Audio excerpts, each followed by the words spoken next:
The fog that night sat so low it swallowed the tree line. Not the dramatic, rolling kind of fog you see in photographs of mountain hollows. This was the flat, administrative kind. The kind that has no bottom edge and makes your headlamp reflect back at you, like you're shining a light into milk. It had settled into the high gap corridor sometime around 11:30, and by midnight it had erased the difference between the trailhead and the tree wall behind it. I was 40 feet from Widow's Board when I heard my name, not shouted, not whispered, spoken at the exact volume and cadence that dispatch uses when they're reading a unit ID back for confirmation. Clipped, professional. 2 syllables. My first name, then my last. I stopped walking. The gravel under my boots made a small sound when my weight shifted, and then there was nothing. No wind, no creek noise from the drainage to the east. The fog does something to sound in that corridor, dampens some frequencies, carries others. And I had already learned in my first 2 weeks that high gap was louder than it should have been at night, and quieter at all the wrong moments. But this was different. I knew my name the way you know your own reflection. You don't look at your reflection and think about it. You just recognize it. And what came out of the dark ahead of me, from the direction of the board, from the direction of that 6-foot mounted map under its scratched plexiglass cover, was my name in a voice that knew how to use it. My hand went to my radio. Standard response. Unthinking. Then I remembered Rule 1. After 12 a.m., do not approach Widow's Board if you hear your name spoken from that direction. I had read it 8 days ago in a stapled addendum handed to me with my patrol packet.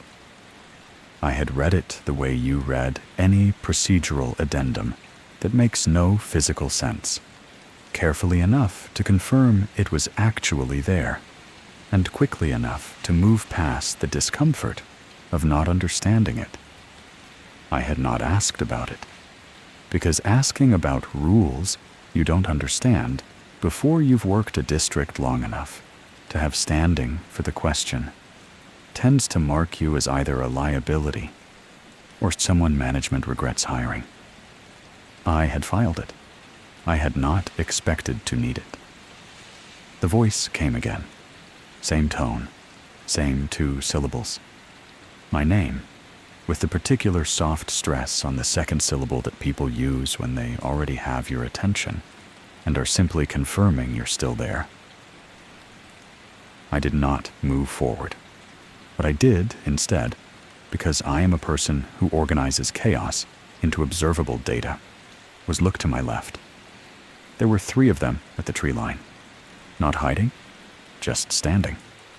West Oran, I recognized by height and the brim of his patrol cap, which he wore the same way, regardless of weather or visibility.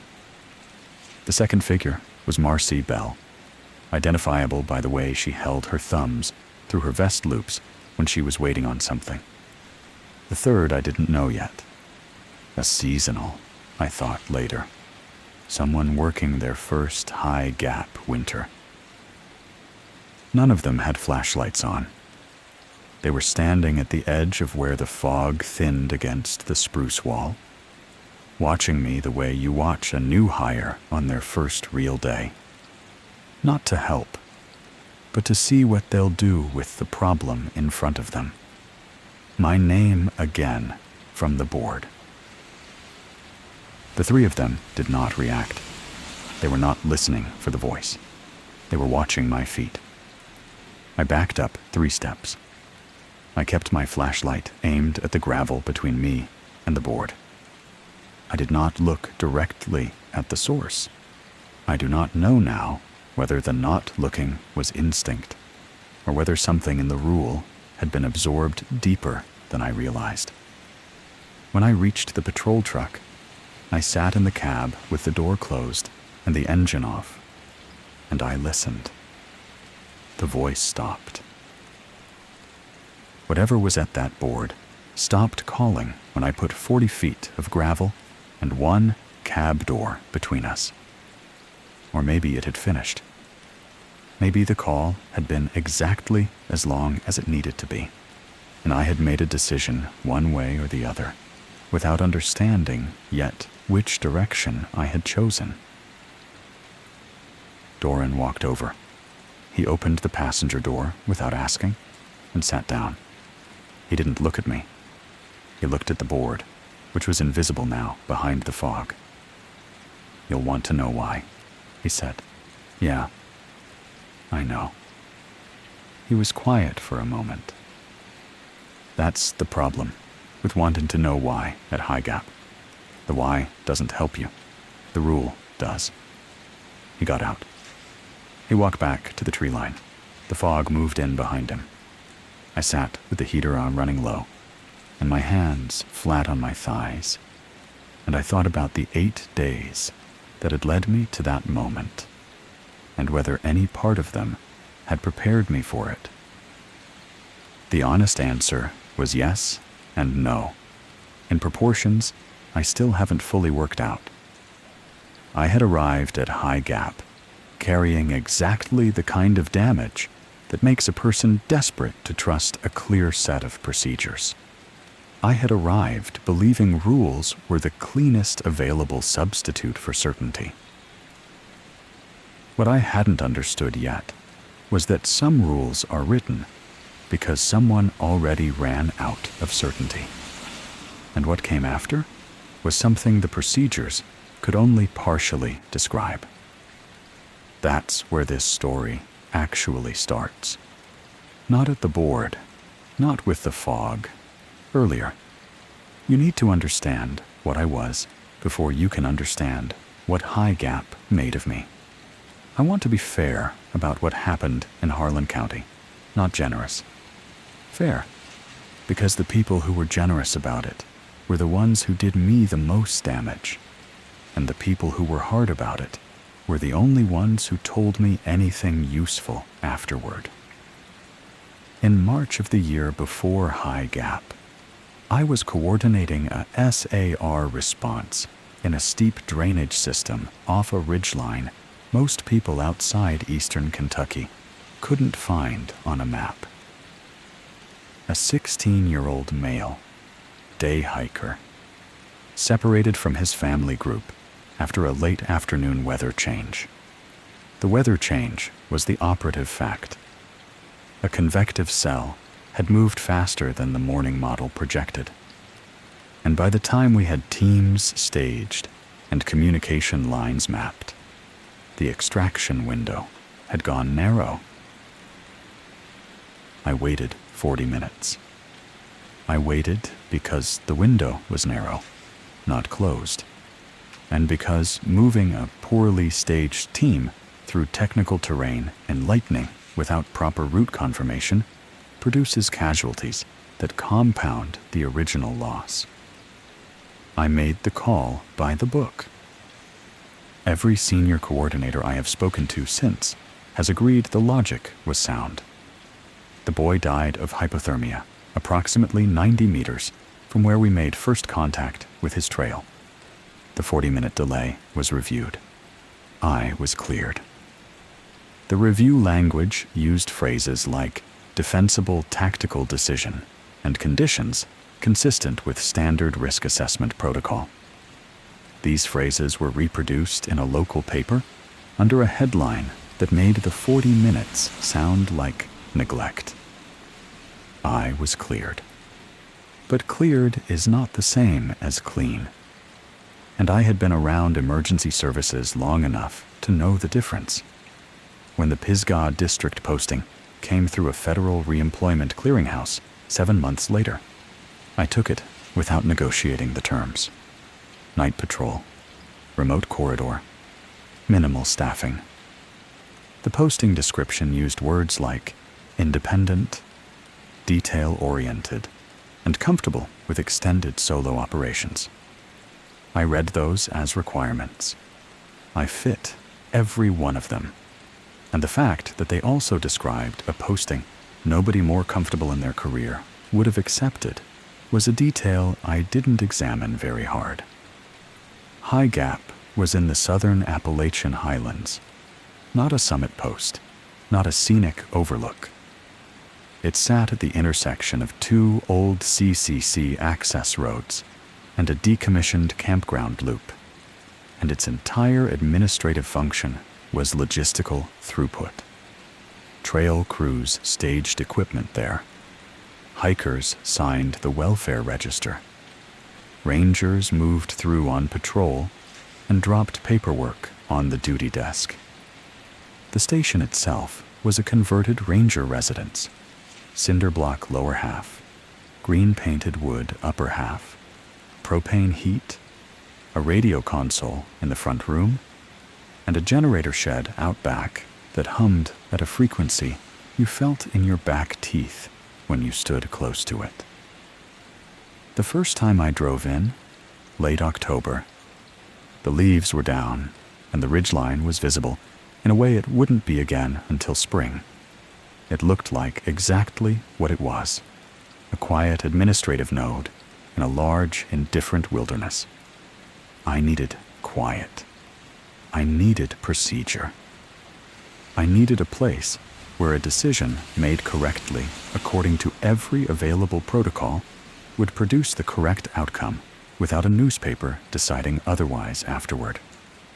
High Gap seemed like that place. It took me 8 days to understand it was not. The duty logs at High Gap were meticulous. I mean that in the specific, professional sense.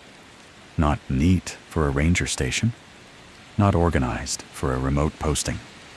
Meticulous in the way that suggests whoever maintained them had spent time around either auditing, litigation, or the particular anxiety that comes from knowing the record might someday be the only version of events anyone trusts.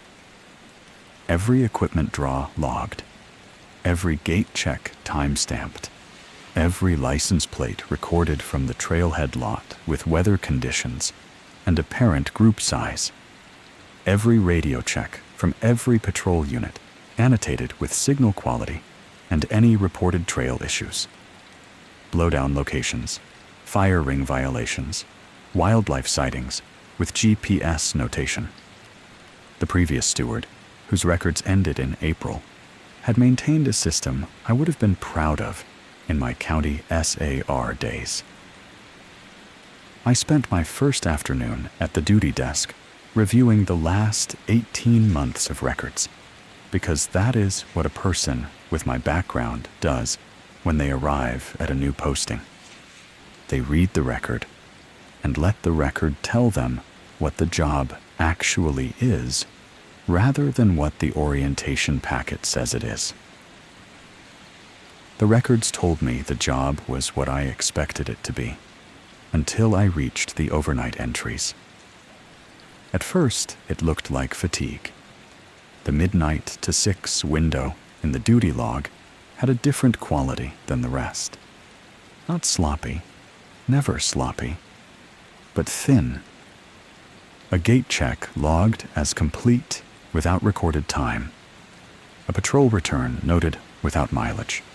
Radio checks marked but without signal quality notes. The kind of compression you see in documentation when someone is maintaining the record out of discipline rather than attention.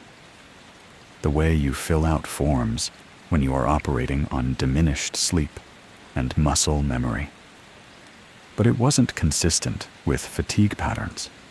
The thinning was too specific. It happened between midnight and dawn, and nowhere else, regardless of who was working the overnight shift, regardless of season or staffing level, or whether the previous day's log was dense with detail. I pulled 3 years of overnight records and laid them side by side on the duty desk under the overhead fluorescent and looked for the pattern.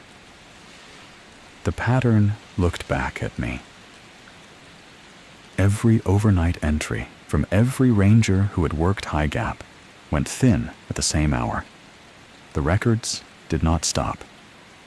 Nothing was missing, in the sense of pages removed or entries whited out. The records continued. But the quality of documentation, the specificity of it, compressed between midnight and dawn in a way that was consistent across more than a dozen different individuals with different training backgrounds, different notation habits, different patrol routes. What it looked like, if I am being precise about it, was that every ranger who had ever worked High Gap overnight had decided, independently, to document that window less carefully, or that something happened during that window that made careful documentation feel beside the point. I filed this observation in the same place I was filing everything I didn't yet have language for, in the back of my working memory, tagged as anomalous, waiting for context. I didn't have to wait long. The next morning, the district supervisor handed me my patrol packet and a stapled addendum. The addendum was 1 page, plain white paper, laser printed.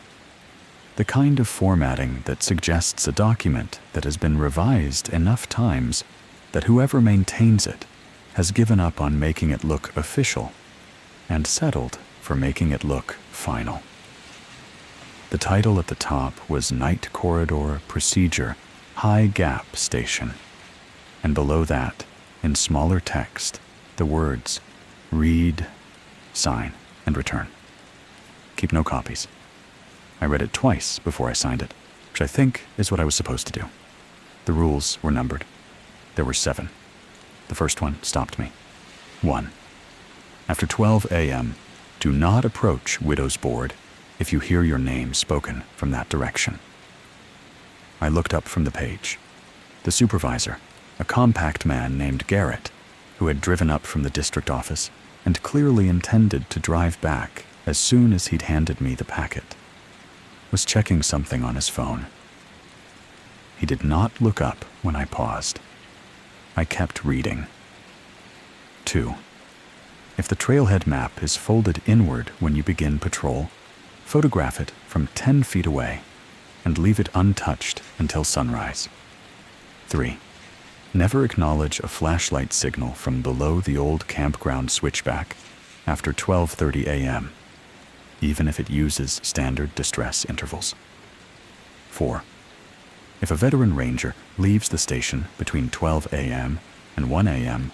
without logging destination, do not follow and do not record the absence until they return. 5. Any voice on Channel 2 asking, "How many are still waiting?" must not be answered verbally. Mark the time in pencil and switch channels immediately. 6. If you return from patrol and the boot tray at the station door contains more pairs than the log supports, back out, lock the station, and wait for dawn in the vehicle. 7. After midnight, Rule 1 may be broken only by the senior ranger on duty, and only once. If broken, all remaining rules become advisory until dawn. I sat with the page for a moment. The rules were specific in the way that effective operational rules are always specific, which is to say, they were written by someone who had already discovered why the vague version failed. The precision was not bureaucratic. It was residual. You write from 10 feet away instead of from a distance because someone once stood at 9 feet and found out the difference mattered. What they were not was explainable in any framework I had available. A trailhead map folding inward, a flashlight signal using standard distress intervals, a voice on Channel 2 asking about people still waiting, a boot tray with too many pairs. These were not environmental hazard notes. They were not wildlife protocols. They were not the kind of legal liability language that attaches itself to obvious physical dangers. They were behavioral restrictions attached to specific objects, specific locations, specific times, and specific phrases. They read like the product of someone who had attempted to document an encounter without being permitted to describe what the encounter actually was. I thought about the overnight logs, the thinning between midnight and dawn. Now I understood the shape of the absence. The rangers hadn't documented those hours poorly because they were tired or indifferent. They hadn't documented them because the addendum had told them not to. No. Wait, the addendum didn't say that. The addendum only governed behavior during the window. The sparse logging was something the rangers had arrived at on their own. That distinction felt important in a way I couldn't yet articulate. I signed the form. I handed it back to Garrett. He folded it into his jacket pocket without looking at it. The way you handle paperwork, so routine, it's become physical habit. "Any questions?" he said. I had several. I asked none of them. I made the mistake on day 3. Duran was in the common room, going through maintenance requisitions, when I came in from a morning gate check, and said, without building up to it, that the night addendum was the most elaborate hazing document I'd seen since county SAR orientation. He didn't look up from the requisition form. He finished the line he was writing. He put the pen down. Then he looked up. His face did not do anything dramatic. That was the part that stayed with me. A person who thinks you've said something foolish will usually show it through some performance, even a small one. A tightened jaw, a specific kind of blink, a breath held a half-second too long. Doran's face just went flat. Not cold, not angry, flat. The way a professional goes flat when they're deciding how much of the actual situation to give you. "Where'd you work before here?" he said. "County SAR, Eastern Kentucky." "How long?" 11 years. He nodded once, slowly. 11 years. So you've had a bad one. It wasn't a question. I didn't answer it. "Then you know," he said, "that certain protocols get written after something happens that they couldn't prevent. Not to prevent the next one, because preventing it isn't always in the available options." He picked the pen back up. "The midnight rules are written by blood, not lawyers. I'd read them like that." I said I already had. "No," he said, not looking up. "You read them like a man deciding whether to believe in them. That's different from reading them like a man who knows the cost of what they're describing." I stood there. I could feel the edge of what he was offering me, which was not an explanation, but an orientation. He was telling me how to hold the information, not what the information meant. "Are you the kind of man who needs proof before he feels responsible?" he said. The question landed in a specific way. He wasn't asking whether I needed proof before I obeyed the rules. He was asking whether I was the kind of person who used the absence of proof as permission to ignore the weight of something serious. He was asking about the 40 minutes in Harlan County without knowing anything about Harlan County. Or maybe he was asking something much simpler. "No," I said. "Good." He went back to the requisition form. "Then you'll be fine here." I wasn't fine, but I understood. standing in that common room, with the generator humming through the wall, and the morning light coming in flat and gray through the window above the duty desk, that Doran was not going to give me anything else until I had earned the question. Some things you have to wait for the dark to teach you directly. The first week of patrols was ordinary enough that I almost stopped thinking about the addendum. Almost. The work was the work. I've done versions of it in 4 different districts in 3 states, and the underlying rhythm is the same, regardless of geography. You move through the terrain in a pattern designed by the district's management plan. You document what you find, you correct what you can, and you log what you can't. The specifics vary. The rhythm is universal. At High Gap, the morning loop ran north from the station along the old CCC access road to the trailhead junction at Widow's Board, then east along the Ridge Trail to the first creek crossing, south on the connector to the closed campground loop, and back to the station on the lower firebreak. 4.5 miles on good footing, an hour and 40 minutes at inspection pace. I cleared 2 blowdowns on my second morning.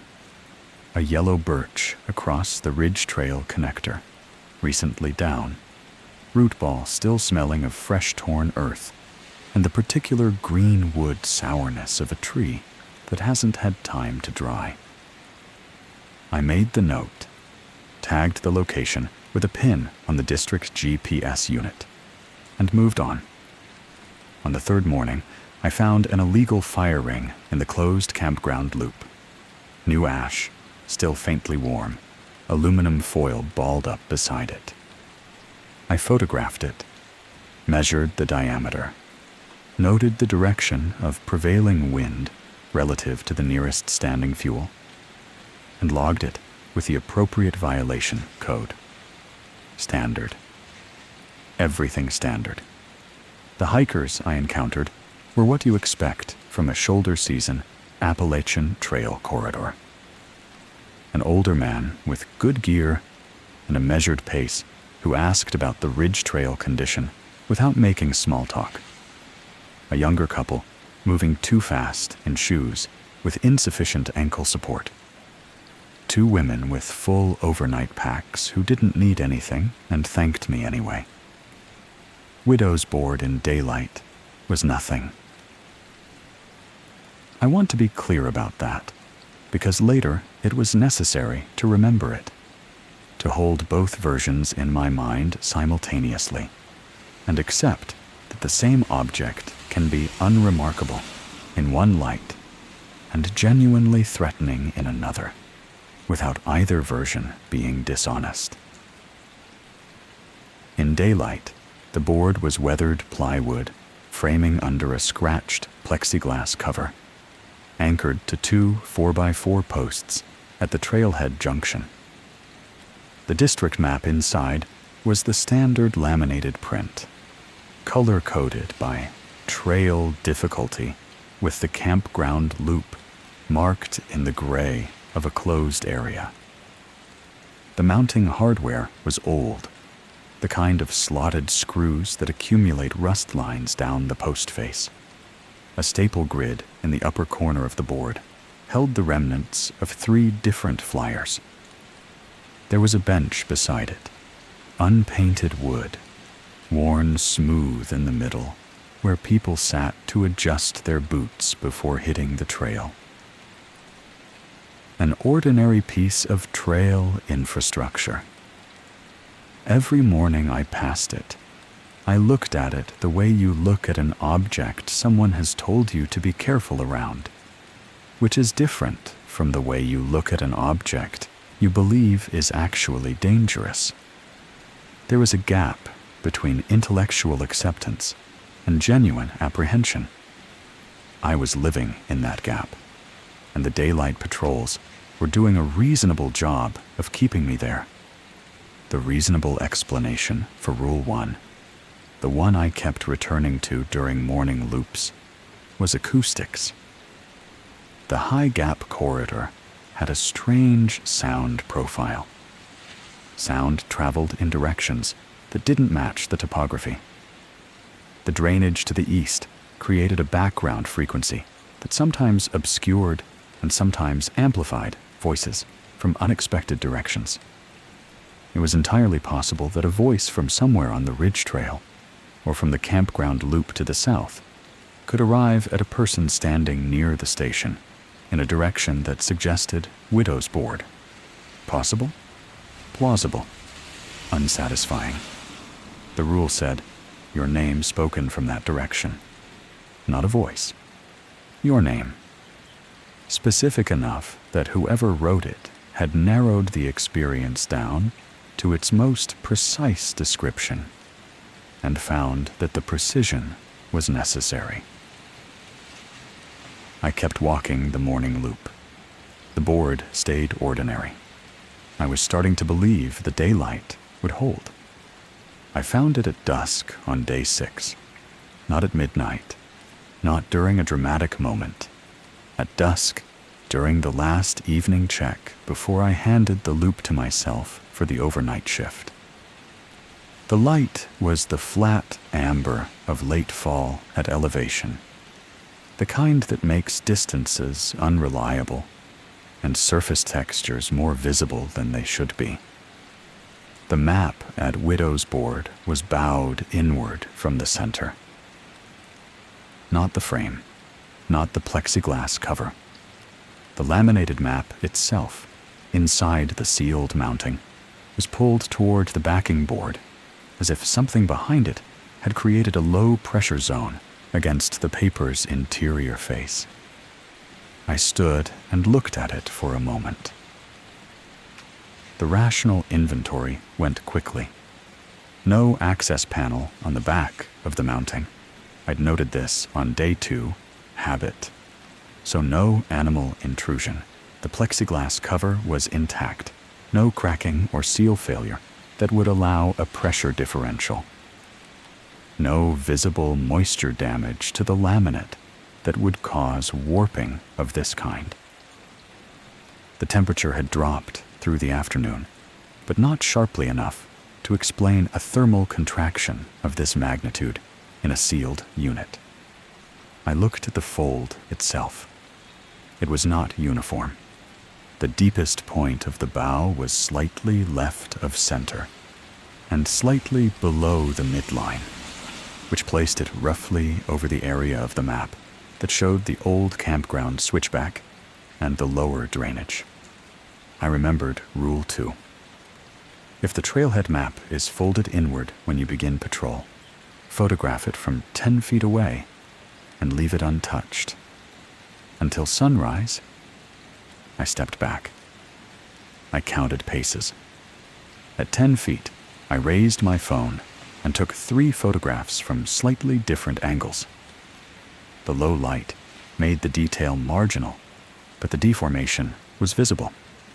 I noted the time in my patrol log, 17:42. Then I stepped back further and made myself stop analyzing it. Because here is the thing about a mind trained in documentation. It can use the act of documenting as a buffer between itself and what it is documenting. I was writing notes about an impossible thing so that I wouldn't have to be a person standing alone at a trailhead in fading light, confronting the fact that a sealed object had just demonstrated behavior I could not account for. The rule said, leave it until sunrise. I would leave it until sunrise. I walked back to the station. I ate. I filled out the evening log. I did not write about the map. Later, I understood that the thin overnight logging had started for other rangers the same way. Not with a decision to underdocument, but with the experience of finding that some things resist the log's categories without any deception required. I started the overnight shift at 2200 I had no intention of doing anything wrong. The first real test of that intention started approximately 2 hours later. When the fog settled, the trailhead went silent, and the dark around Widow's Board began to feel like it was listening. Midnight comes differently in a fog inversion. There's no transition from 1 minute to the next that you could point to. There's just a gradual accumulation of quiet, a deepening of the sound dampening effect, until the ambient noise of the forest disappears below some threshold you didn't know was there. By midnight, in a fog-heavy, high-gap corridor, the only sounds are the ones close enough to cut through. Your own boots on gravel, your own breathing, the occasional pop of the generator shed doing something thermal. I was on the north leg of the loop, coming up on Widow's Board from the station side, when I heard it. My name. 2 syllables. Clipped. The stress pattern of a person who uses your name to claim your attention in a professional context rather than a personal one. No rise at the end, no softness around the vowels. Functional. The way dispatch says a unit ID when they have traffic for you and are simply confirming you're on channel. I stopped. The gravel gave a small sound under the shift of my weight. Then, nothing. My flashlight beam hit the ground 6 feet ahead of me and illuminated approximately 12 inches of gravel and the edge of where the trailhead clearing began.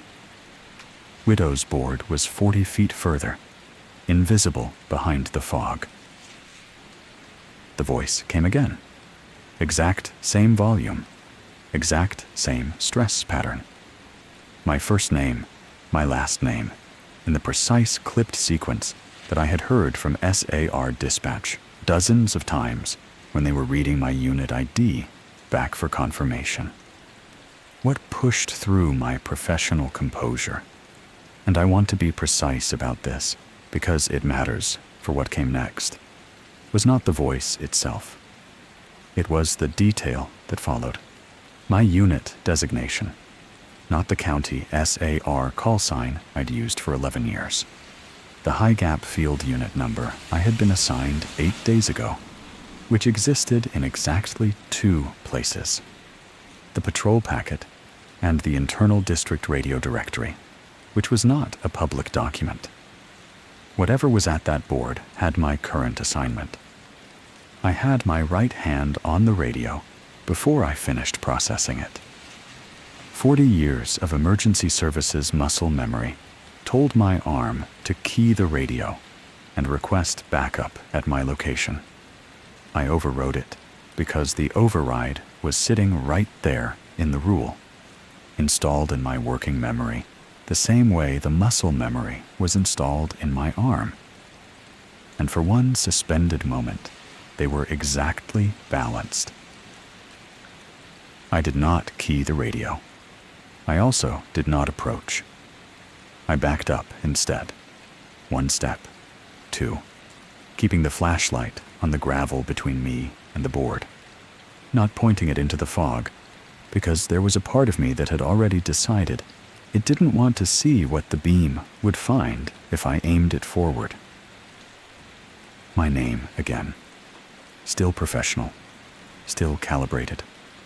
No urgency in it, no desperation. It wasn't calling me for help. It was calling me the way a supervisor calls a subordinate when they need them to come to a specific location for a specific purpose. The 3 of them were at the tree line when I turned.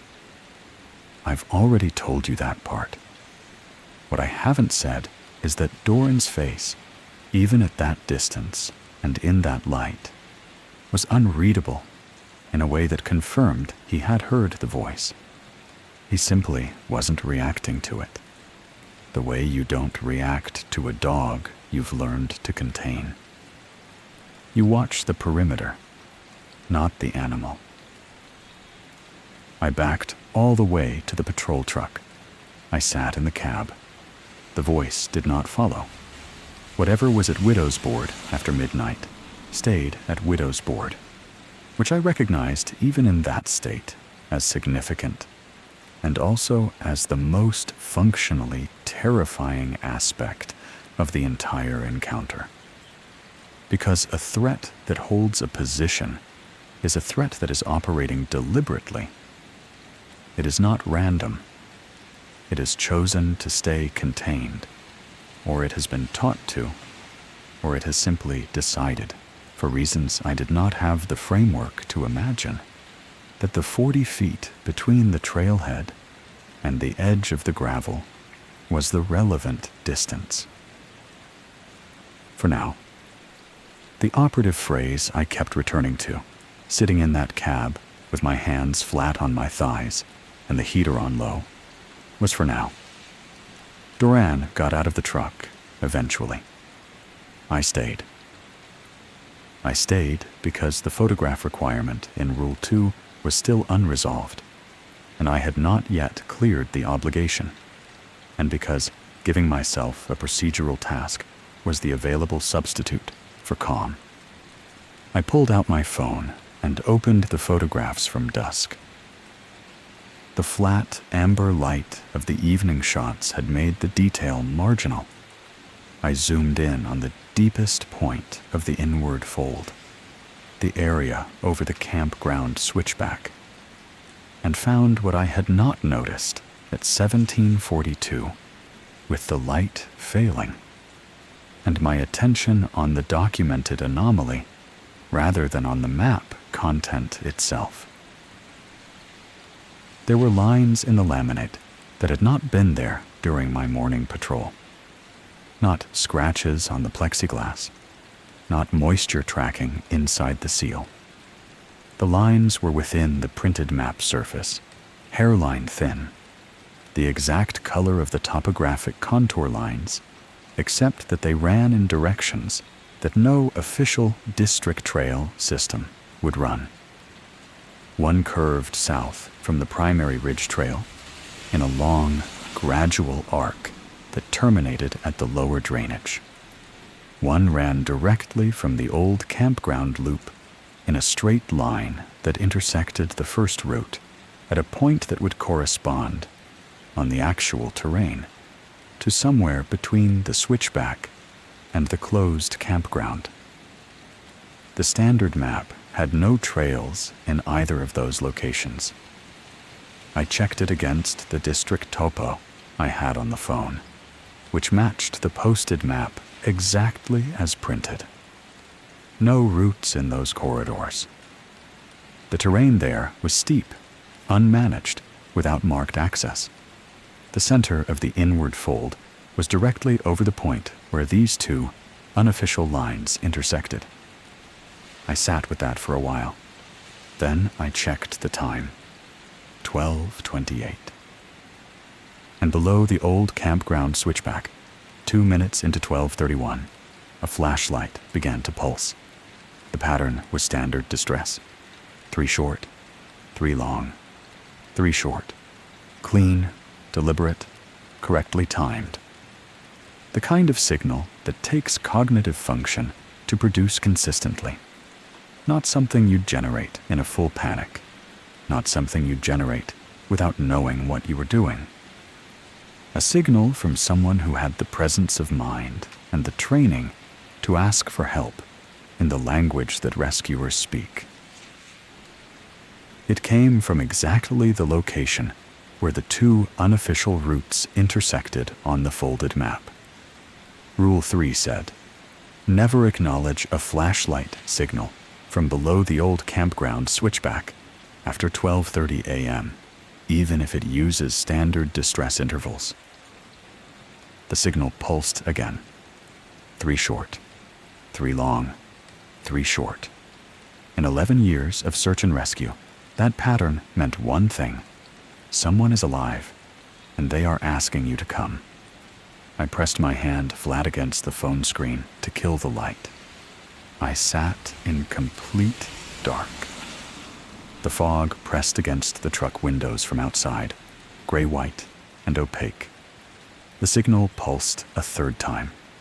My hand was already on the door handle.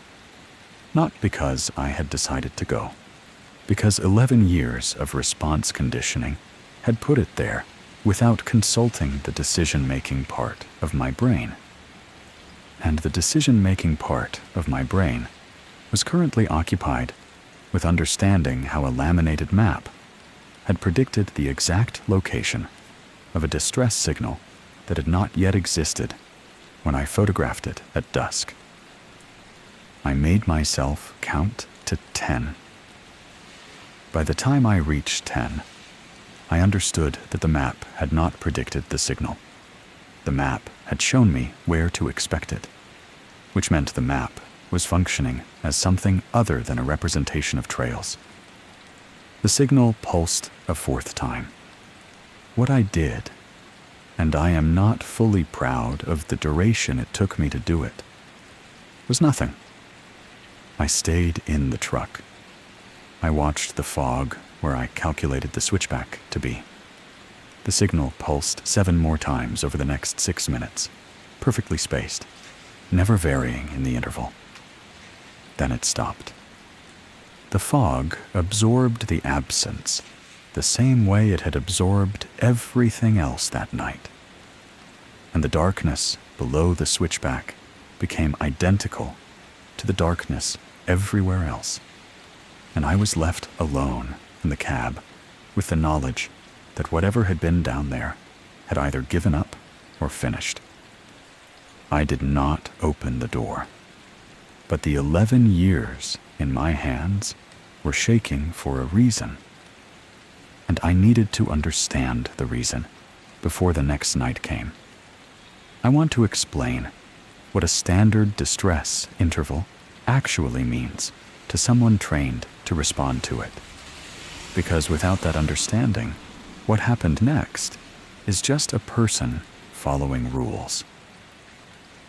It was not just a person following rules. In search and rescue culture, the visual distress signal, 3 short, 3 long, 3 short, derived from the International Morse SOS pattern, carries a specific weight that non-practitioners sometimes underestimate. It is not a flag you wave. It is not a noise you make. It requires that the person producing it retain enough cognitive function under physical stress to count intervals, to maintain regularity, and to repeat the sequence with patience rather than desperation. A panicked, hypothermic, or severely injured person cannot produce it correctly. The signal is, by definition, evidence of controlled communication. What it tells a trained responder is not just, "I need help." It tells them, "I am alive, I am thinking, I am trying to reach you through the proper channel, and I believe you will come." That belief is the operative part. Every piece of SAR training I have is built on the premise that we answer that belief. We answer it because the moment we stop answering it, we are not a rescue service anymore. We are a resource that people die waiting for. The signal is a contract. The trained responder is on the other side of it. The contract says, if you can ask in the language we taught you, we will come. I sat in that truck and watched 7 pulses of a standard distress signal and did not answer.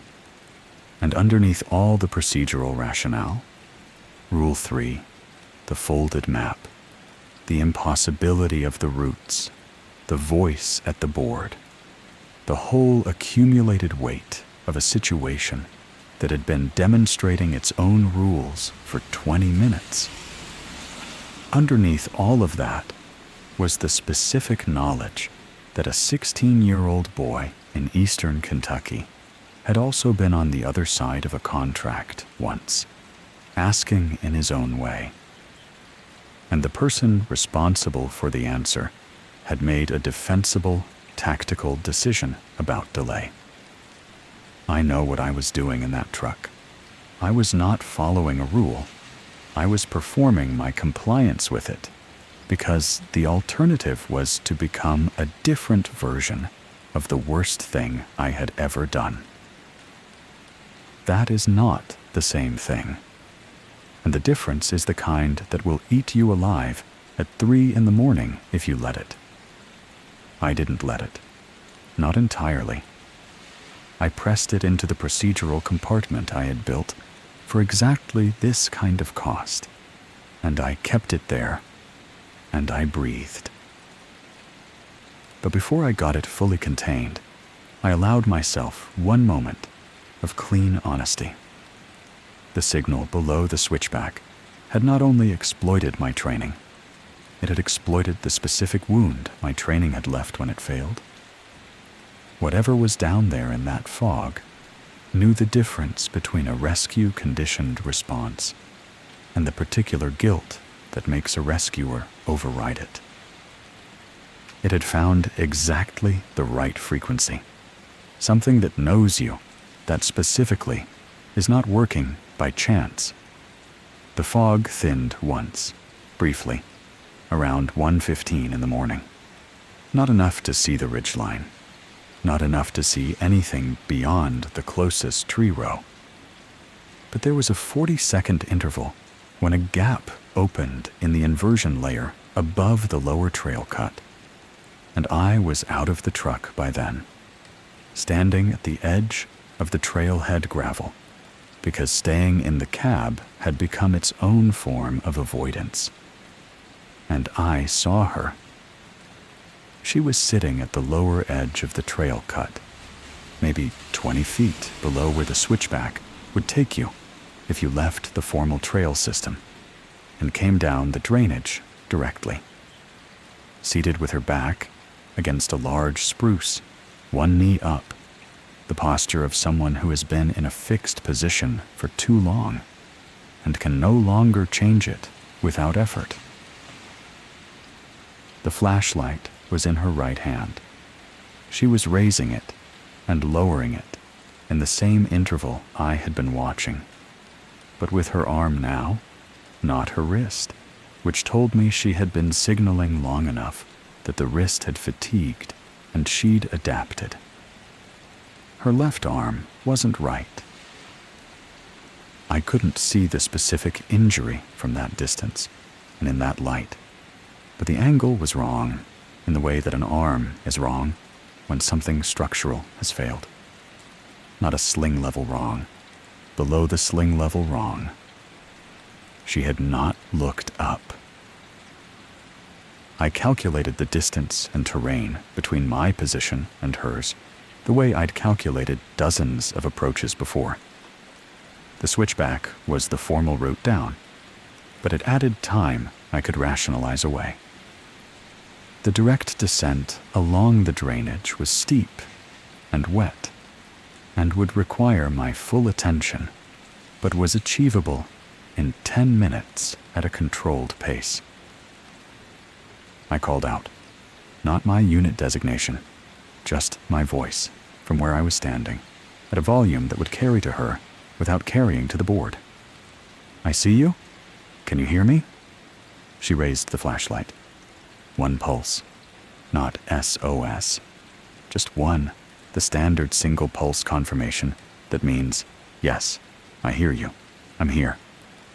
She still hadn't turned her face up. "Don't move the arm," I said. "I'm going to." She spoke. The name she used was not mine. It was the name of the boy who died in Harlan County. And she said it the way someone says a name that belongs to a person who they know is not coming back, with the particular flat register that acknowledges absence rather than calling for presence. She said his name once. Then she raised the flashlight and pulsed SOS again. 3 short, 3 long, 3 short, patient, controlled. As if the name had simply been incidental information, I backed up. I backed up until I hit the gravel behind me, and the sound of it brought me back to something like functional cognition. And I turned and walked at a controlled pace to the truck, and got in, and locked the door, and put both hands on the steering wheel. She had said his name, the name of a 16-year-old boy who had died 90 meters from a rescue team I had delayed for 40 minutes. A name that was not in my personnel file, not in my Pisgah district transfer records, not in any database accessible to a lost hiker sitting in a drainage ditch in the middle of a national forest at 1 a.m. I sat there for a very long time. The fog thickened again. The gap closed. When I finally looked at the switchback area, there was nothing. No light, no signal, no movement. Whatever had been down there had stopped. I drove back to the station without completing the patrol loop. I logged the return time and left the mileage field blank, and did not examine too carefully what that said about me. In the morning, Doran and Marcy Bell were drinking coffee in the common room when I came in, and the way they looked at me when I came through the door told me I didn't have to explain what had happened. They already knew. They had been waiting for me to come back. Marcy put a cup in front of me without being asked. She was 53 years old and had been at High Gap for 9 years, which made her the second longest tenured ranger in the district after Doran. She was from western North Carolina originally, which meant she spoke the terrain rather than studied it. And she had the particular economical quality of someone who learned early that most words are filler and stopped using them. I told them what I had seen. All of it. The voice, the map, the unofficial routes in the laminate, the signal below the switchback, the woman, the name she had used. I told it the way I trained for report delivery, sequential, detail-specific, without editorializing, because editorializing felt like the fastest way to say something I couldn't unsay. When I finished, neither of them spoke immediately. Doran looked at his coffee. Marcy looked at the window. The generator shed was doing its frequency hum through the wall. "Did she turn her face up?" Doran said. "No." He nodded slowly. Not with relief, exactly, but with the specific quality of someone crossing an item off a mental checklist. "She didn't used to speak," Marcy said. She said it to the window, rather than to me. "She spoke last October," Doran said. "Seasonal named Calvert. He didn't finish the season." He picked up his coffee. "She learns?" I sat with that. I wanted to ask what learn meant in this context. What it meant for something that lived below a switchback in a fog inversion and produced standard distress signals with a fatigued arm. I wanted to push on the word until it broke open and into something I could hold. "Why hasn't the district closed this corridor?" I said instead. "Closure requires cause that goes in the public record," Marcy said. She turned from the window. "You can't close 8 miles of public trail because of what happens at one trailhead after midnight without explaining what happens at one trailhead after midnight." "And we can't explain it," Doran said. It wasn't a complaint. It was a land survey reading, a boundary established and accepted. "What does the agency know?" I said. "Garrett signs the night corridor procedure form every year," Doran said. "He's signed it for 14 years. He drives up, hands it to the new person, drives back. He's never worked a midnight shift at High Gap. But someone wrote those rules." "Yes," Doran said. He didn't elaborate. I looked at the rules in my memory, the precision of them, the residual quality I had identified on first reading, and understood that the someone who wrote them had arrived at each specification through an experience they couldn't include in the formal record. I asked the question I should have asked 3 days ago. Why does Rule 7 exist at all? Why is there a sanctioned way to break Rule 1? The generator hummed. Coffee cooled. Doran looked at Marcy. Marcy looked at her hands. Because sometimes, Doran said, not answering makes it worse. Marcy spoke first, which surprised me, because she had been using silence the way experienced rangers use it, as a default that only gets interrupted by necessity. It started moving, she said, about 6 years before I got here. It used to stay at the board, every time, every season. Then it started drifting. Drifting how? Further down the ridge, further into the campground loop. One winter, it was calling from the creek crossing, which is 3 miles from the board. She paused. Calvert heard it in the parking lot. That's a 1/4 mile from the station. I thought about what that meant in terms of trajectory. So you answer it to keep it where it is, I said. Neither of them confirmed it in words. Doran refilled his cup and set the carafe down exactly parallel to the edge of the counter. Every veteran ranger in this district, Marcy said, has gone out after midnight without logging destination. Every one of us. At least once. Usually more. You go out. You go to the board. You stand where the rule says not to stand. And you let it say what it needs to say. She looked at me for the first time since I'd sat down. You don't agree. You don't engage. You let it speak, and then you leave, and you don't put it in the log. Why don't you put it in the log? Because writing it down changes what the station counts as having happened, Doran said. We worked that out in 2003.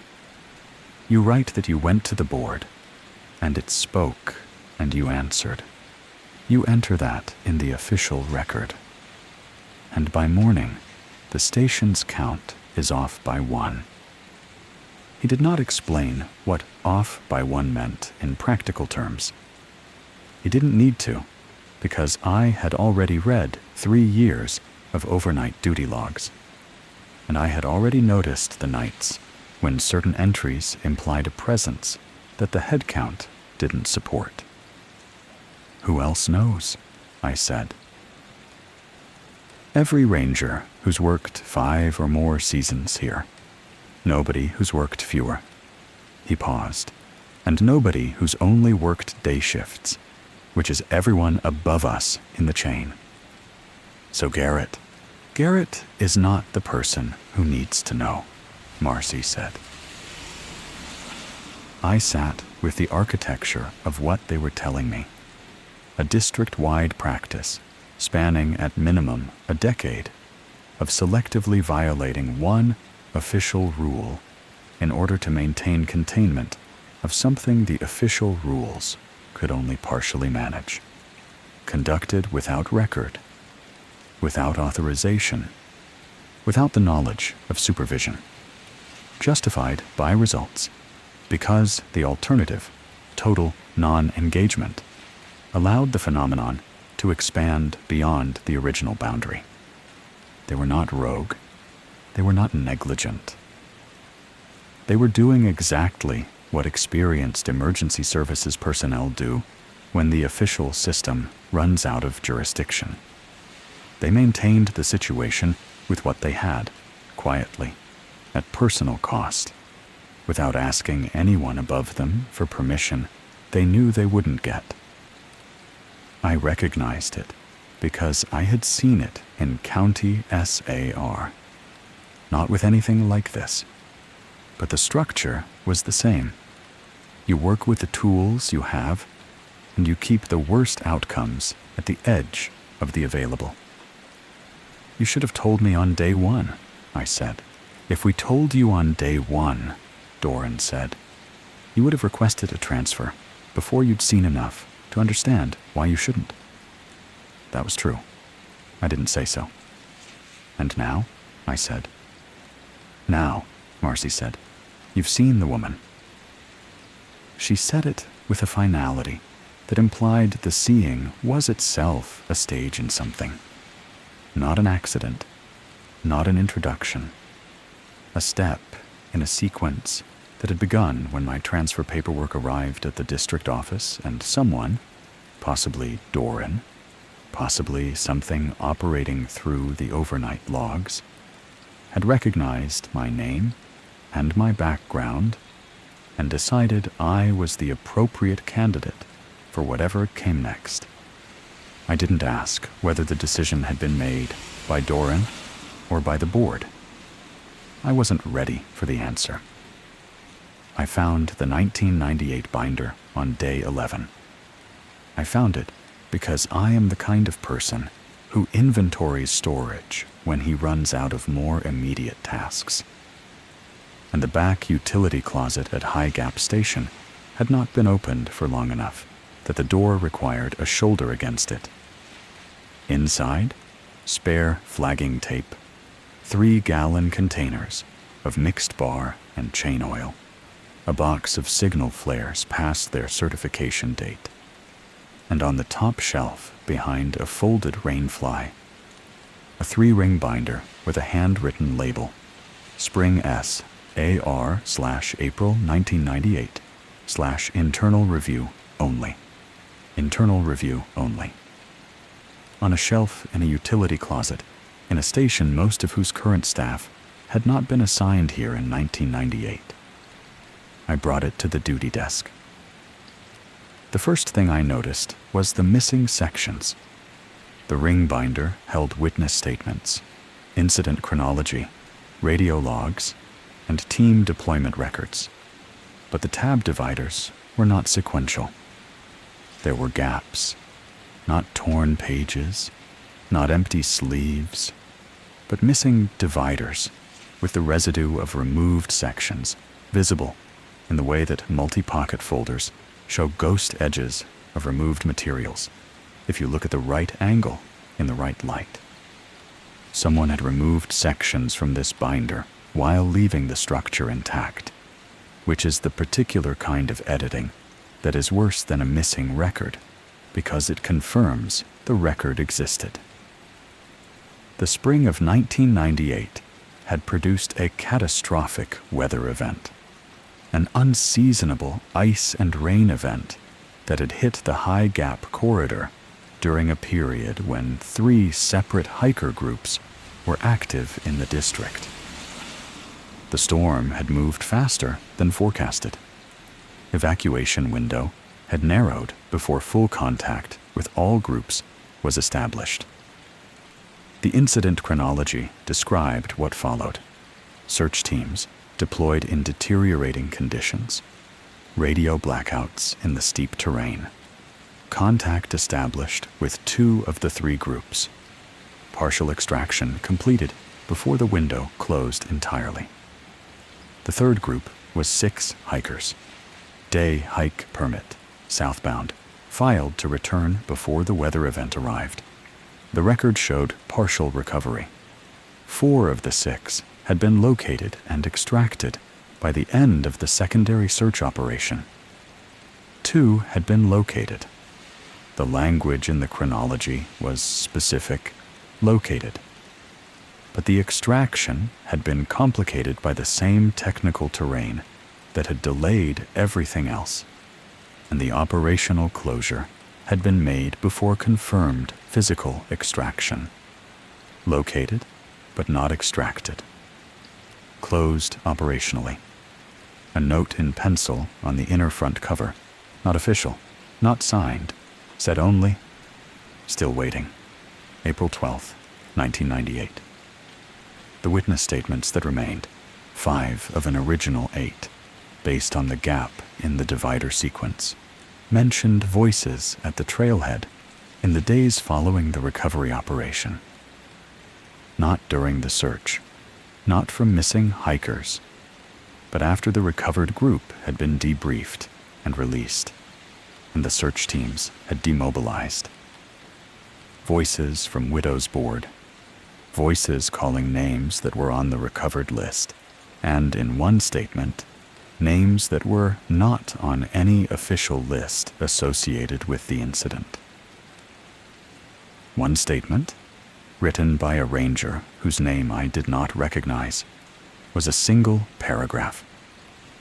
During the third night of demobilization staging, I heard my name and the names of all 6 listed hikers spoken from the direction of the trail map kiosk, approximately 12:20 a.m. I reported this to the operations supervisor. The report was not included in the formal debrief. I believe the 2 individuals whose extraction was not confirmed were still in the drainage at the time of operational closure. I believe they knew it. I believe the other 4 knew it too, by the end. I believe the board knows it now. The statement was undated and initialed, not signed. 2 letters, SD. I turned back to the cover sheet of the incident binder and looked at the team roster. Search Team Supervisor, 1998 Spring Incident, Dunmore, Sable R. I closed the binder. Outside, the afternoon light was flattening toward dusk, and I could already feel the overnight shift assembling itself in the foreground of my thinking, and behind it, very clearly now, the understanding that what was at Widow's Board after midnight was not a monster from the wilderness. It was an administrative error, a catastrophically human one. 2 people who had been located and not extracted, closed out of the operational record before the operation was finished, and whatever had accrued in the absence of a closed accounting was still at the place where the record ended. Still waiting. The radio transmission came at 2:13 the following morning. I had been awake since 11, completing the early loop before the midnight window, and then sitting at the duty desk, reviewing the binder photographs I'd taken on my phone. The generator was doing its hum.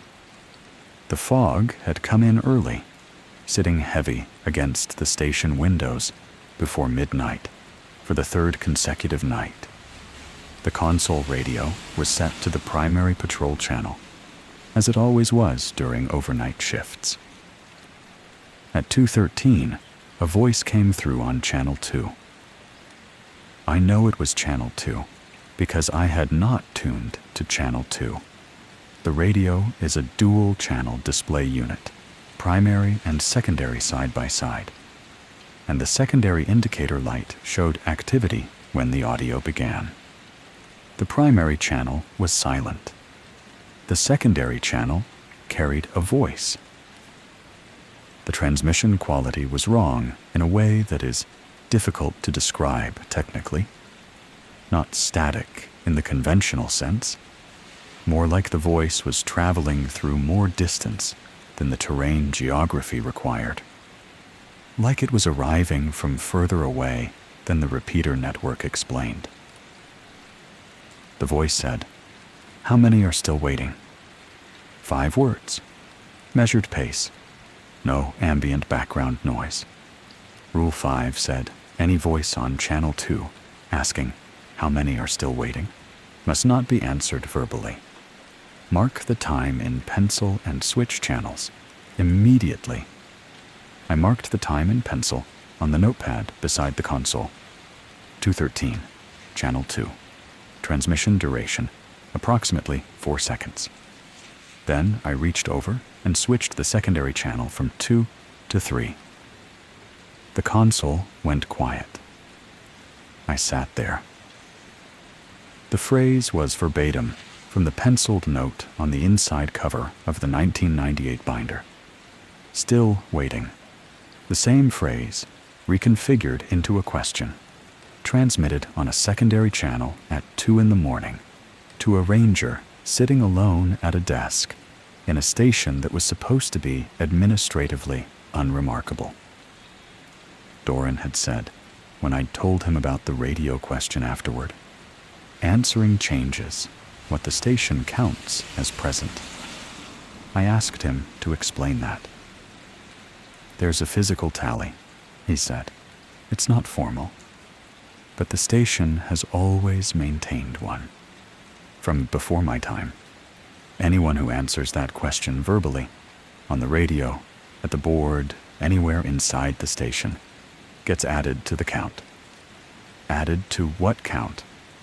To their count, he said, the ones still waiting. I thought about what that meant. Not metaphorically, procedurally. An operational count from 1998 that had been closed with outstanding items. 2 people who were located but not extracted. An administrative closure that did not match the physical reality. The count was still open because the count had never been honestly completed. And something was still taking attendance. If you answer, I said, you're confirming you're present. You're volunteering to be part of their record. Doran said nothing, which was confirmation. That's why the boot tray, I said.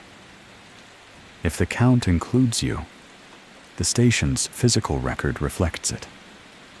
We think so, Doran said. We know what we've observed. We don't know the complete mechanism.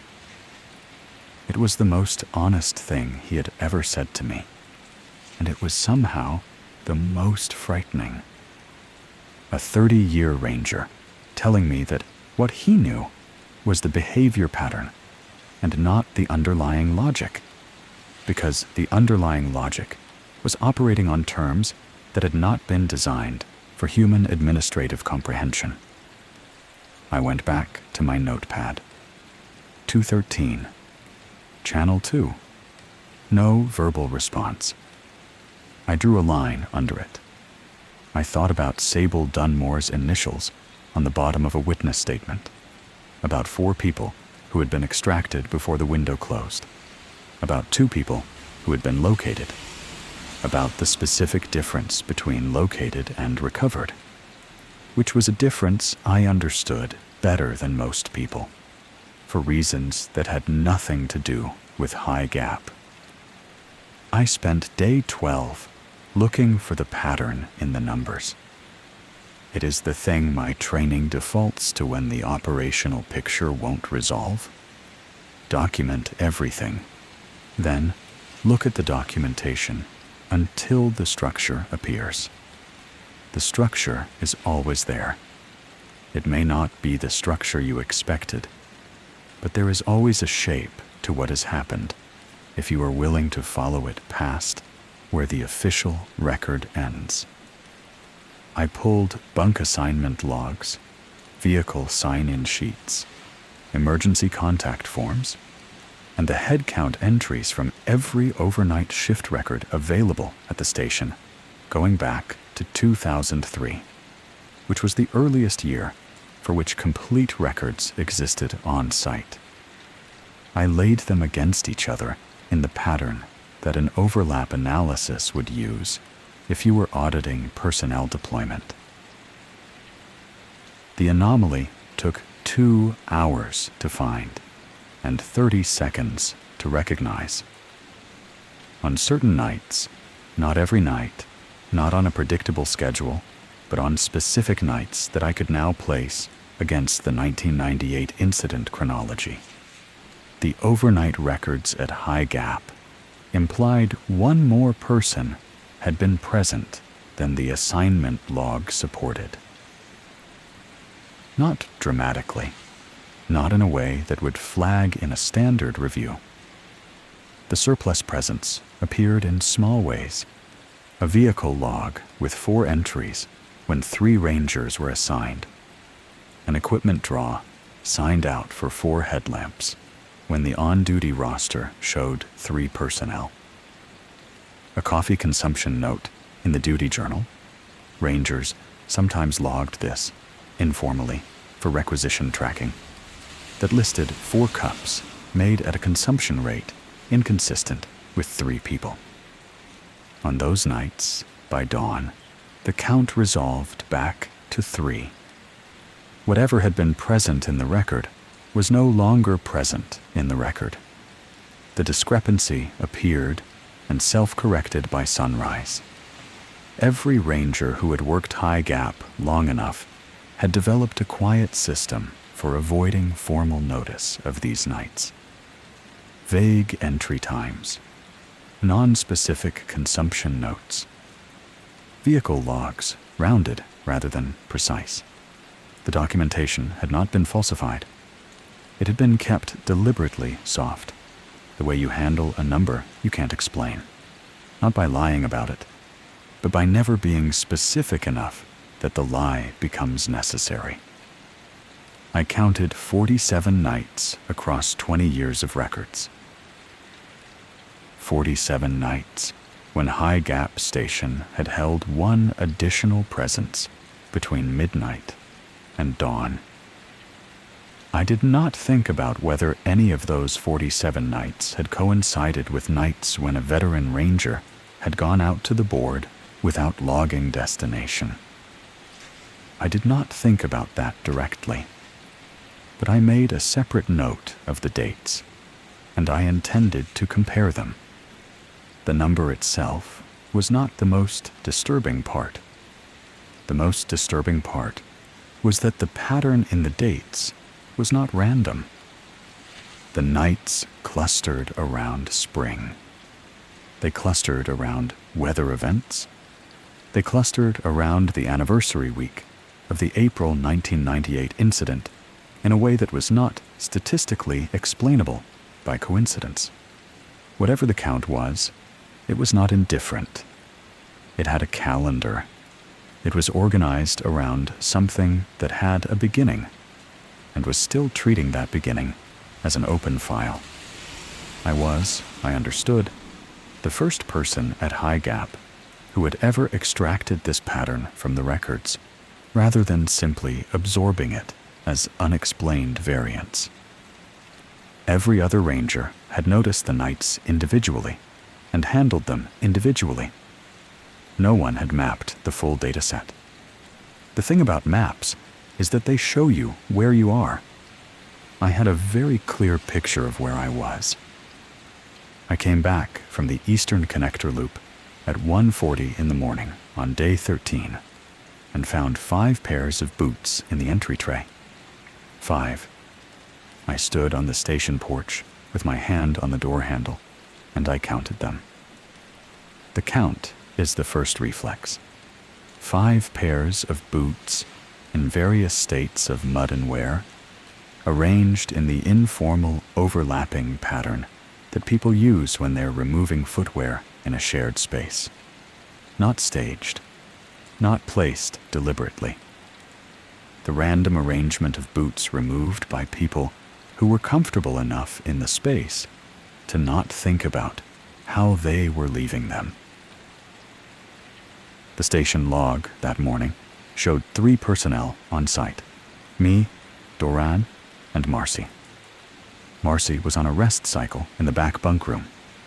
Doran had completed his patrol loop at 2200 and logged return. I had just come in. That was 3 people. 3 sets of boots in the tray. 5 pairs. I did not open the door. I took 3 photographs of the tray from the porch, and then I backed away from the door with the careful deliberateness of someone who has understood in one clean moment that the rules they memorized without full conviction have now become the only available structure between themselves and a situation they cannot think their way through. Rule 6. If you return from patrol and the boot tray at the station door contains more pairs than the log supports, back out, lock the station, and wait for dawn in the vehicle. Lock the station, not close the door. Lock it from outside, which meant leaving whoever or whatever was inside without exit, which was either containment or incarceration, and the rule made no distinction between them. I locked the station. I went to the patrol truck. The footsteps inside started approximately 10 minutes after I locked the door. Not frantic, not searching. Deliberate movement, the kind of sound a building makes when the people inside it are going about normal activity. Crossing from the common room to the kitchen area, moving between the bunk room and the bathroom corridor. The sounds of people coexisting in a small shared space at night. Routine sounds, recognizable in every particular, except for the fact that I had just locked the only door, and the windows were still intact and fogged over, and the count was wrong. 2 additional presences in my station. Drinking, I thought, from the faint kitchen area movement. Sitting, from the specific creak of the common room chair near the radio console. Existing in the station with every behavioral marker of people who belonged there and knew it. I sat in the truck until 4:47, when the pre-dawn light made the fog look gray instead of black. And then I waited until 5:15 before I unlocked the door. The entry tray held 3 pairs of boots. Mine, Doran's, Marcy's. The 4th and 5th pairs were gone. The kitchen showed nothing unusual. The common room was as I had left it. The radio console log showed no entries between my departure at 2100 and my return notation at 1:40. But the chair near the radio console was angled differently than I had left it, turned slightly toward the door. The way you turn a chair when someone sitting in it has just stood up to leave, and the momentum of their movement carries the weight onto the back legs momentarily before they push away. I stood in the common room for a long time. Then I sat down at the duty desk, and I wrote the most carefully vague log entry of my career. I listed my return time. I listed my mileage. I did not write what I had found on the porch, or what I had heard from the truck, or how the chair was positioned. I was becoming a high-gap ranger. I did not know yet whether that was a survival mechanism or a surrender. Doran told me the full shape of it 2 days before everything collapsed. We were doing a post-patrol debrief at the duty desk, late afternoon, and I put my analysis in front of him. The 47 nights, the calendar clustering, the pattern in the dates. He looked at it for a long time. "You mapped it," he said. "Someone should have done it 20 years ago." "No," he said. "Someone shouldn't have." He looked up. You map something. It becomes real in a way that requires a response. We were managing it. A managed situation doesn't require a response. It requires maintenance. I asked him whether maintenance was working. He took a long time answering. "It was," he said, "before this season." What had changed was this. The voice at the board had used a new name, not a ranger's name, not a name from any personnel file I had access to. The name of one of the 2 hikers from 1998 who had been located but not extracted. Doran had heard it 3 weeks before my arrival, during one of the unlogged midnight departures, during one of the sanctioned single violations of Rule 1, that the veterans had been quietly performing for years as a containment measure. The voice had used that name, not to call the person, to announce them, as if marking their return to the active roster. "It's not stable," Doran said. "The thing we've been maintaining. It's shifting." I asked him to explain what the veterans had actually been doing when they went to the board after midnight, what the mechanism of the violation was. What happened when you broke Rule 1 on purpose? He was quiet for a moment. "You stand at the board," he said. "You let it call your name. You don't approach, but you're close enough to hear the quality of it. And when it finishes, you say one thing." "What?" "You say, 'I hear you.' That's all. 2 words. You don't say, 'We're coming.' You don't say, 'We'll find you.' You don't confirm or deny any count or any number. You say, 'I hear you,' and then you walk back to the station. And that's enough to keep it contained?" "It has been," he said. "For 20 years, it has been.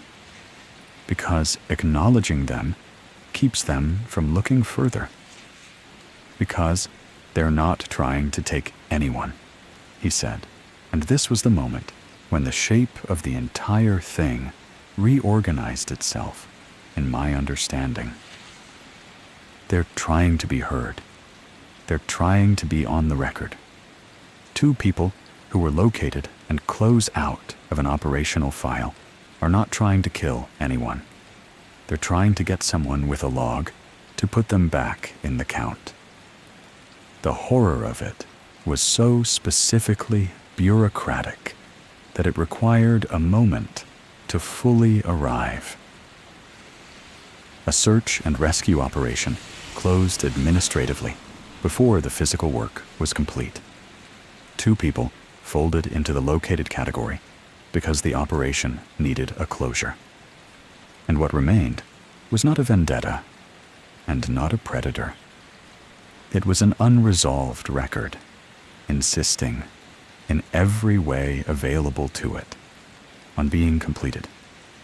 The distress signals, the voices using names, the radio question about how many were still waiting, the boot tray count that added 2.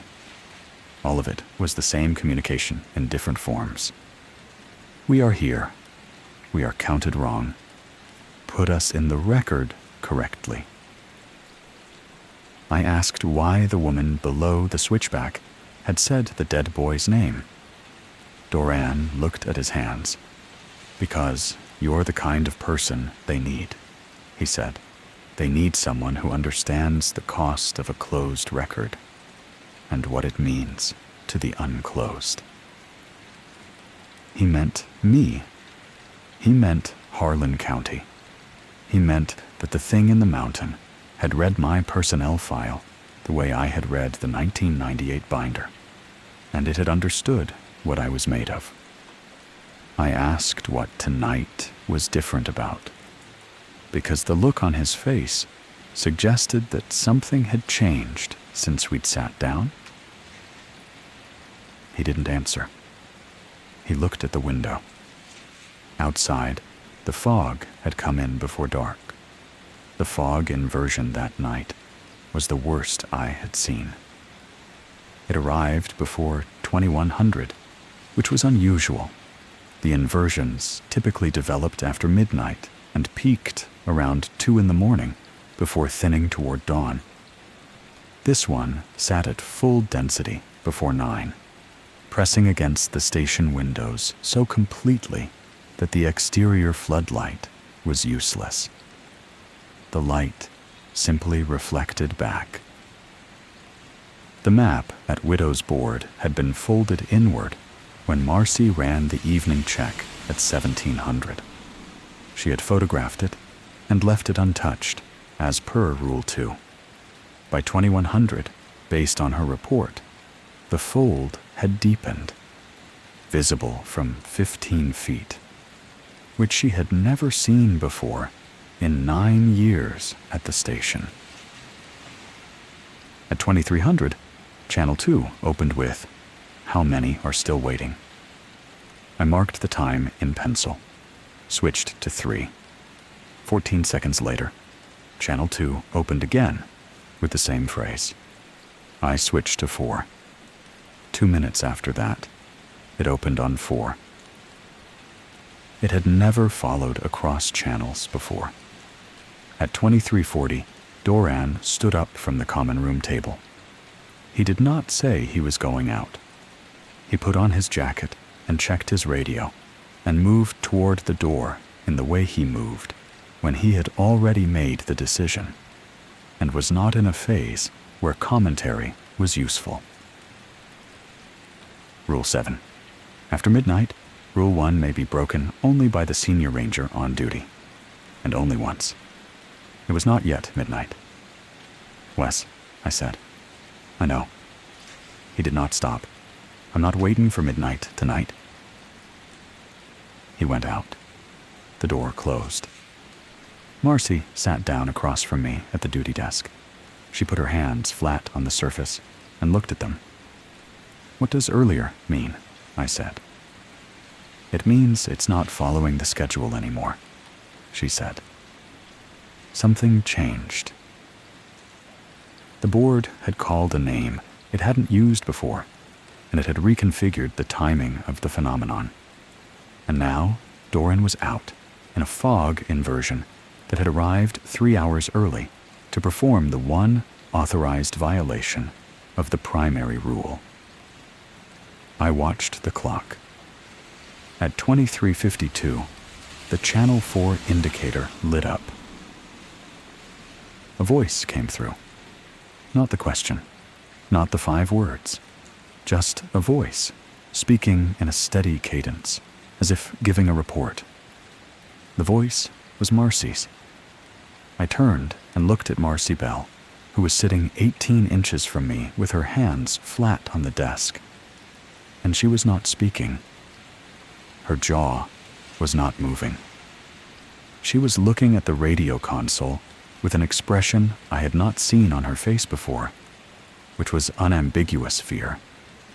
Her voice continued from the console, in her cadence and her register, and her particular Western North Carolina vowels, saying words I couldn't fully parse because the reception quality had deteriorated again. That deep, too far away quality, as if the voice had traveled. "That's not me," she said. "I know." The console went quiet. I checked the time. 23:57. Rule 4. If a veteran ranger leaves the station between 12 a.m. and 1 a.m. without logging destination, do not follow. Doran had left before midnight. Rule 4 technically didn't apply. But the spirit of the rule, do not follow, was the same regardless of the timestamp. And I was the kind of person who understood the difference between the rule and its intent. At 23:59, I looked at Marcy. "He's been out there for 23 minutes, I said. "He knows what he's doing." "Does he?" She didn't answer. The clock turned. Midnight. Doran was not back. I violated Rule 4 at 12:11. I want to be precise about this, because precision is the only thing I have that still feels fully mine when I look back at that night. I made the decision consciously, with full awareness that I was breaking the protocol. And my reasoning was this: Doran had been out for 34 minutes. The violation of Rule 1 was supposed to be brief by every account he and Marcy had given. And the phenomenon was demonstrating non-standard behavior in timing and channel persistence and the use of Marcy's voice. And the combination of those deviations made the existing protocol inadequate to the actual situation. Inadequate protocol is not a reason to abandon procedure. It is a reason to escalate to judgment. I went out. The fog was thick enough that my flashlight was useless past 8 feet, and I turned it off and navigated by the trail line I had walked 40 times in 2 weeks and could produce from muscle memory. I did not call out. I followed the gravel north toward Widow's Board and stopped at 30 feet, which was the outer edge of where the plexiglass cover should have been visible in conditions with any visibility at all. I heard Doran before I saw anything. He was speaking in the measured, controlled cadence of a dispatcher working multiple units. Calm and authoritative, and utterly without flourish. He was saying things like, "Copy that," and "Stand by, and we have your location." The language of a coordinator managing an active operation. I moved to 20 feet. The fog thinned in the horizontal plane here. One of the drainage corridor's acoustic and atmospheric quirks. And what I saw has stayed with me more precisely than almost anything else in my life. They were not bodies. They were not figures in any solid sense. They were the concentrated absence of fog in roughly human configurations, standing in the clearing around Widow's Board, in positions that suggested a search team that had stopped moving. Headlamp height brightnesses where faces would have been. The geometry of a staged rescue group, 2 facing east down the drainage, 1 crouched over something on the ground, 1 standing with an arm extended in the pointing posture of someone giving a route direction. 6 configurations total, 2 separate from the others by about 15 feet. The 2 separate ones were not still. They moved in small ways, weight shifting, head orientation changing, the way people move when they are cold and waiting, and have been waiting for a long time.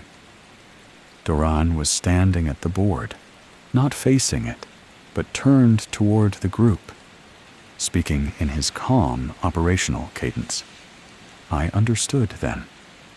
Not everything, not the complete mechanism, but enough. The 1998 operation had staged at Widow's Board. The 4 recovered hikers had been extracted from this point. The 2 unextracted, located, administratively closed, never physically brought out, had been left in the drainage below. And the last confirmed record of any communication with the full group had been at this kiosk, at this board, at the point where the official documentation stopped, and the located but not extracted notation stood in place of completion. The search had never demobilized for them. They had been at the staging point ever since, waiting for the rest of the operational record to catch up. 47 nights, over 20 years, the count adding 2.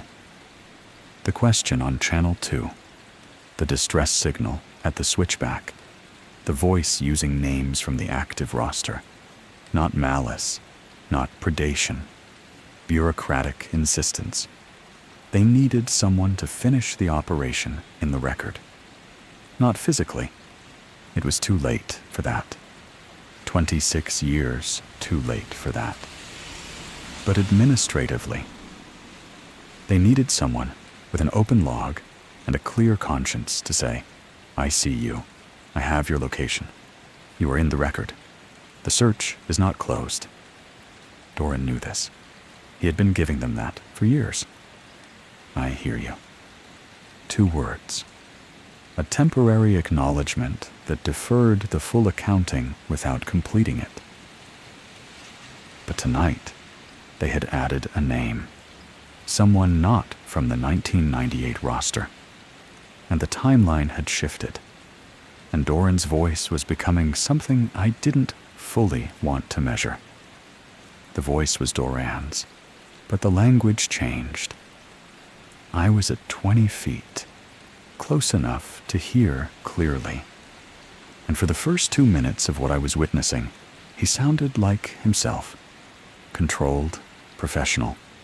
A ranger performing the managed violation that had been keeping the situation stable for years. Then the phrasing shifted. He began repeating lines. Not in the pattern of someone losing their train of thought. In the pattern of a recording played back. Each phrase exactly as it had been spoken the first time. Same emphasis, same breath placement. He was being sampled. I did not know how else to describe what I was watching. The phenomenon at the board was using him as it had used Marcy's voice on the radio, pulling his established communication patterns and running them through its own operational logic. And Duran was still standing there, but the coordination was no longer his. One of the 6 light configurations near the board turned toward me. It knew I was at 20 feet.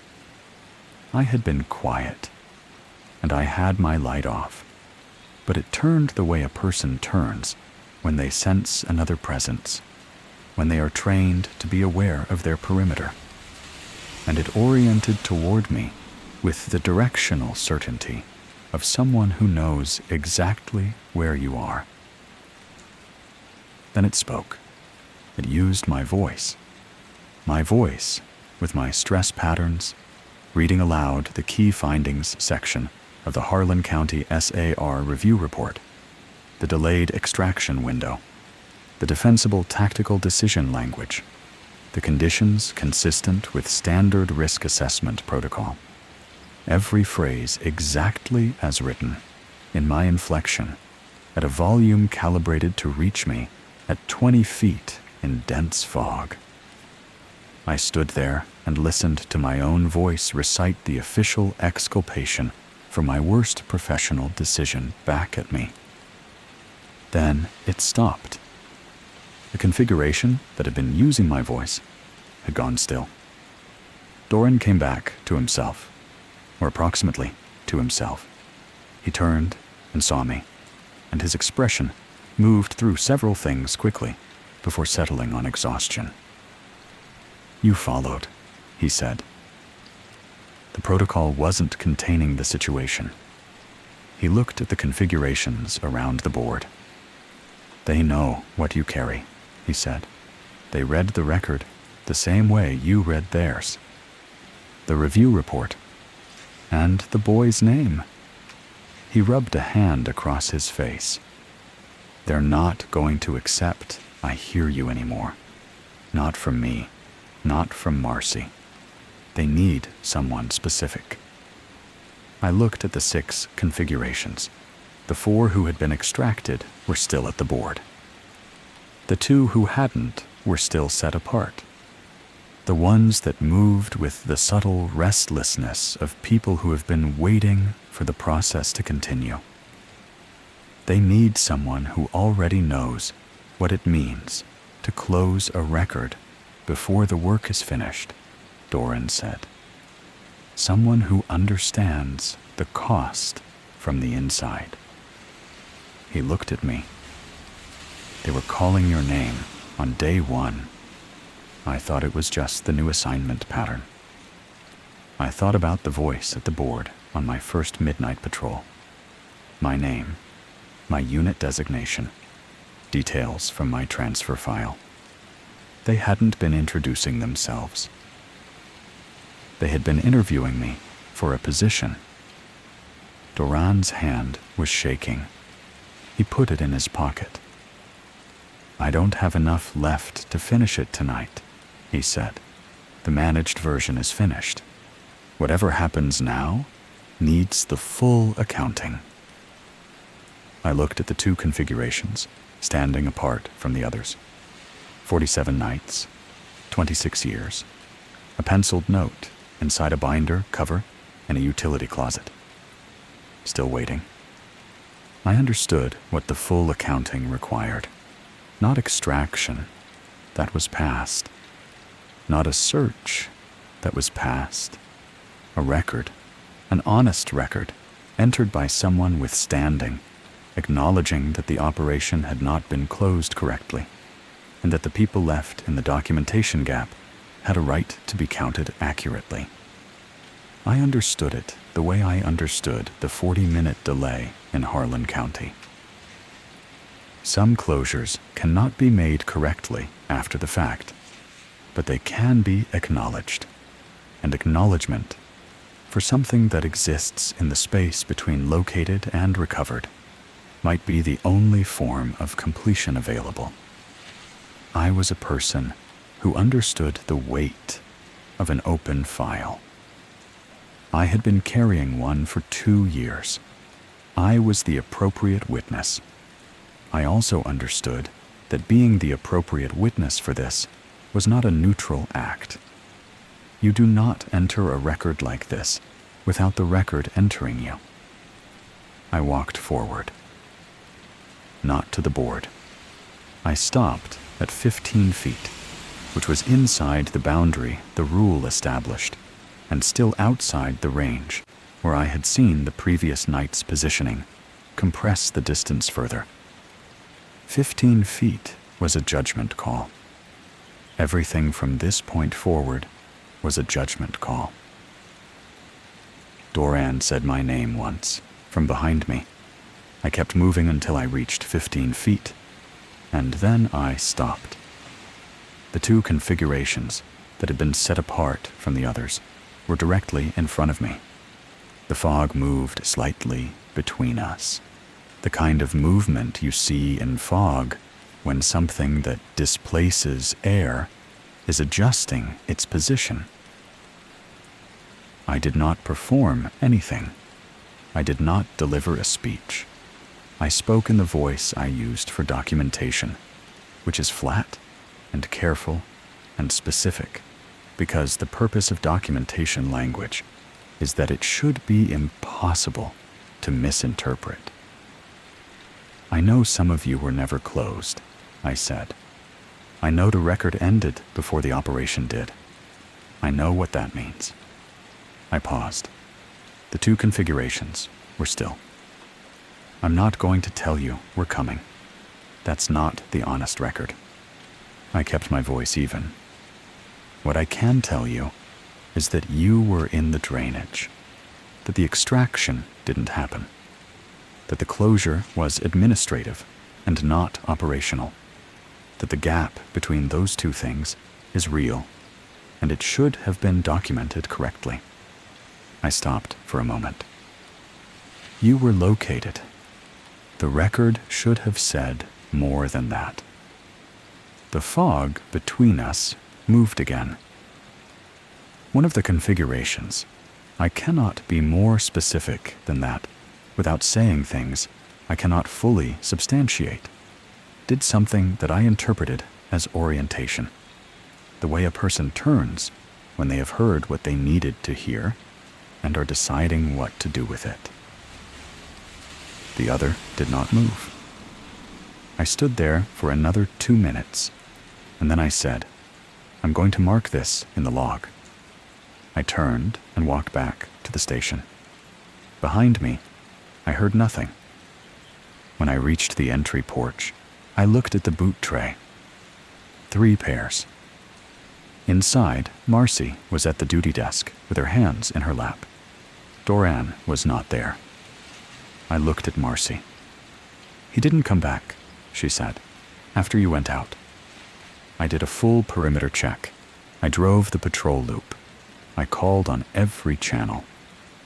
At dawn, I called district and reported Doran as overdue from a night patrol. The incident report I submitted described weather conditions, communication difficulties, and a missing ranger.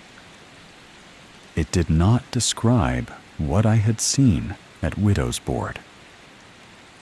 What I wrote in the station duty log, in the overnight entry for that night, was this: 0013.